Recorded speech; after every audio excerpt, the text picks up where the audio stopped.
अरे तुम्ही हिंदू बांधव आहात, तुमच्या डोळ्यापुढे धर्मग्रंथ आहे, धर्मानुष्ठान सोहळे होतात, त्याच्यामुळे तुमच्याकडून दोष अपराध कमी घडतात, पाप कमी घडतात. या पठाणाकडून, पठाण जमातीने जन्म मिळाला म्हणजे अनेक निर्जीव प्राण्यांची हत्या या पठाणाकडून झाली.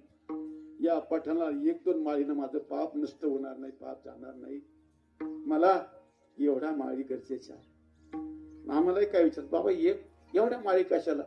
आम्ही गेल्यावर कळलं रे, आज नाही कळायचं दादा.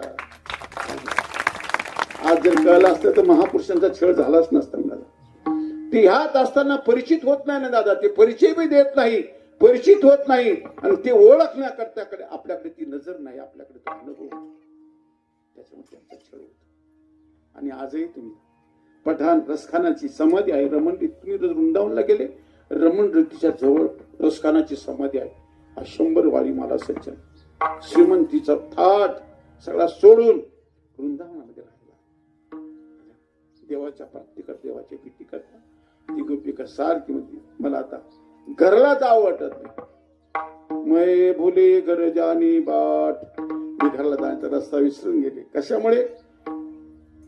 आणि विकण्याकरता गोरस बेचना आई हाट, विकण्याकरता काय म्हणतो, गोरसाचा विक्रय करण्याकरता या बाजारला आले, मथुरा प्रांतामध्ये आले. पण आता घराला जायचा रस्ता का विसरले? रस्त्यामध्ये मनमोहन लाल कन्हैयाचं दर्शन झालं, अभंगाचं दुसरं